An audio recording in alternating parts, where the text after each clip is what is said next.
Chers compatriotes, nous sommes le 31 octobre 2019 et je voudrais m'adresser à vous sur la situation politique qui prévaut en Guinée. À l'heure où je fais cette vidéo,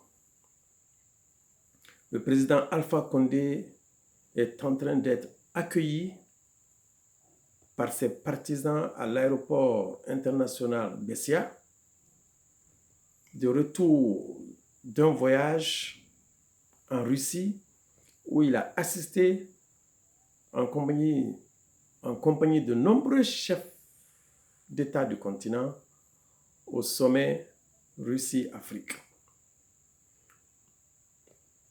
En ce moment même, le cortège est en train de s'ébranler vers le palais présidentiel à Kaloum. Mais les images qui nous parviennent, les scènes et les images qui nous parviennent de Conakry sont insoutenables. Elles sont insoutenables parce que elles démontrent à quel point la Guinée souffre et à quel point ce pays est en train de se débattre dans la crise. Hélas, celui qui est en train de se faire ovationner le long de l'autoroute Fidel Castro en est le principal responsable. Monsieur Alpha Condé, depuis son arrivée au pouvoir en 2010, a démontré son incapacité à faire de la Guinée un pays stable, prospère et paisible. Il a plutôt exacerbé les tensions ethniques et l'ethnostratégie a été érigée en système de gouvernement. Quelle conclusion faut-il alors tirer de tout ce qui transparaît aujourd'hui à Conakry? D'abord, il faut reconnaître que le pays est divisé. Il est profondément divisé. M. Alpha Condé a divisé ce pays.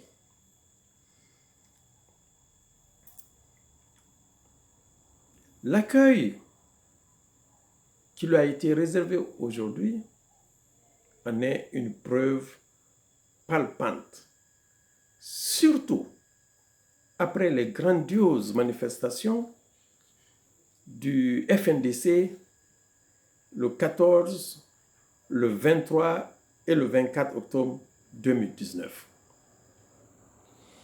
Alpha Condé s'est fait accueillir non pas comme le président de la République, non pas comme le président de tous les Guinéens, mais comme le président du RPG Arc-en-Ciel. Pourquoi organiser une telle manifestation? Sinon, parce qu'on se sent en perte de légitimité. Et parce que M. Alpha Condé et ses partisans sont en train de perdre le débat en cours autour de l'opportunité d'une nouvelle constitution qui lui ouvrirait la voie à un troisième mandat. Dans quel pays au monde voit-on cela aujourd'hui? Même dans les dictatures les plus implacables, on ne voit plus ce genre de manifestation. Ni en Corée du Nord, ni en Syrie, ni dans la République islamique d'Iran, nulle part dans ce monde où on réquisitionne les élèves, les étudiants, les travailleurs et les corps habillés pour accueillir le président de retour d'un voyage à l'extérieur. c'est le retour aux vieilles habitudes. La Guinée qui renoue avec ses vieux démons. L'ère du parti-État. Tout cela pourquoi? Soi-disant pour prouver à l'opinion publique internationale la légitimité du président Alpha Condé et aussi pour montrer qu'il n'est pas isolé. Mais je dois rappeler au président Condé et à ses partisans un proverbe africain qui dit que le tigre ne crie pas sa tigritude dans la forêt. Tous nos compatriotes doivent savoir, et M. Alpha Condé en premier lieu, qu'un pays divisé ne peut pas aller de l'avant. On continuera à tourner en rond et à enfoncer notre pays dans la pauvreté. Et c'est pourquoi nous devons tout faire pour que M. Alpha Condé quitte le pouvoir à la fin de son mandat en 2020. Tout ceci se passe dans une atmosphère de psychose et de tension qui rappelle les pires années du complot permanent au cours des années 70, au cours des années plutôt 60, 70 et même 80. Nous suivons avec une profonde inquiétude les arrestations massives de groupes de jeunes étrangers à travers tout le pays. Des arrestations qui, jusqu'à présent, apparaissent comme des arrestations illégales et arbitraires, puisque nul ne sait les motifs de leur interpellation et les crimes qu'ils auraient commis. Sinon, que ce sont des jeunes désœuvrés qui ont quitté leur pays pour venir chercher du travail en Guinée.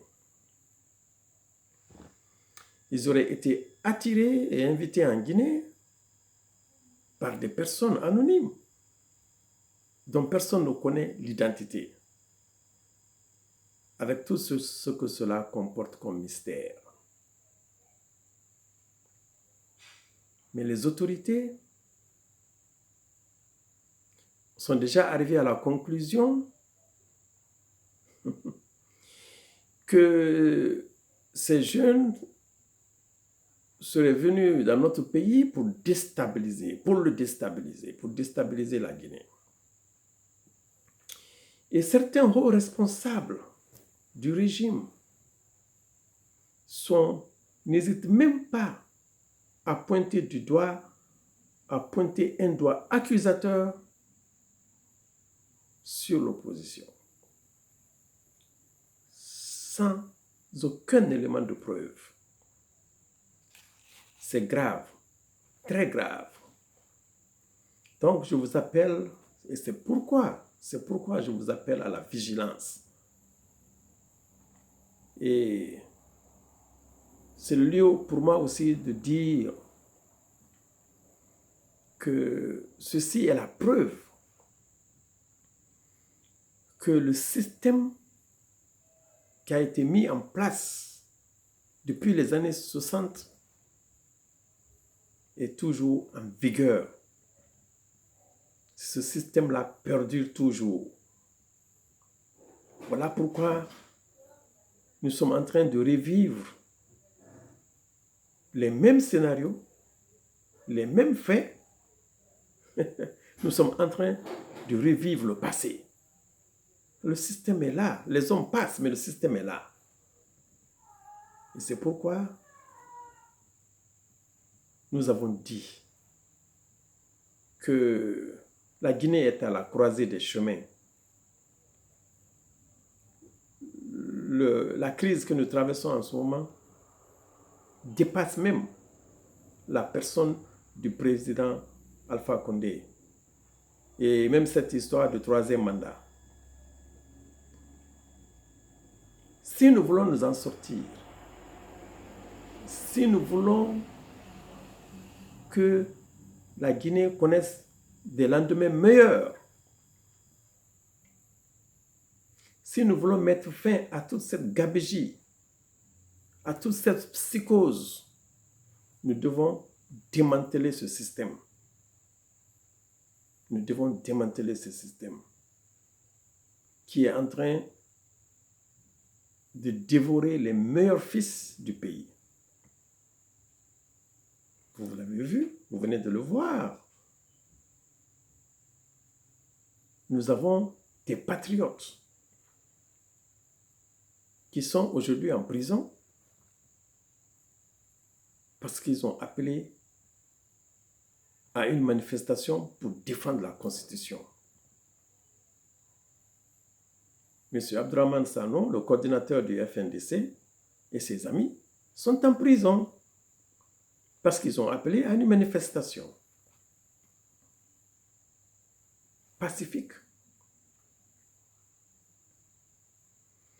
Pendant qu'on a jugé et arrêté ces responsables du FNDC, les affidés, les partisans du professeur Alpha Condé, eux, sont libres d'organiser la manifestation que nous avons observée aujourd'hui. On a entendu des gens comme Malik Sankon, on a suivi, mais personne ne les inquiète.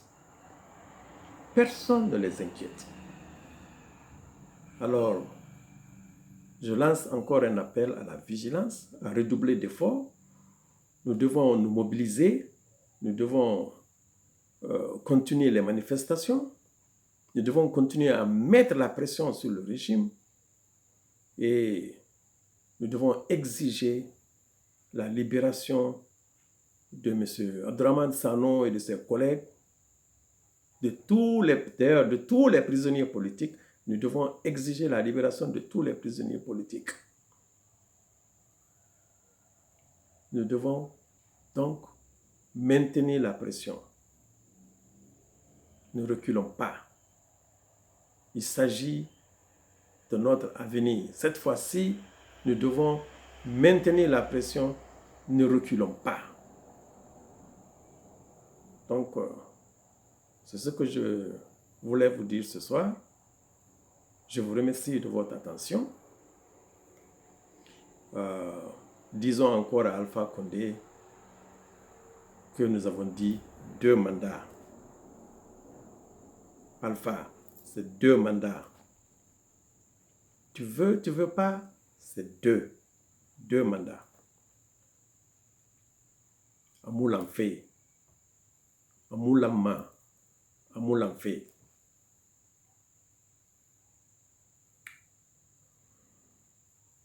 Je vous remercie.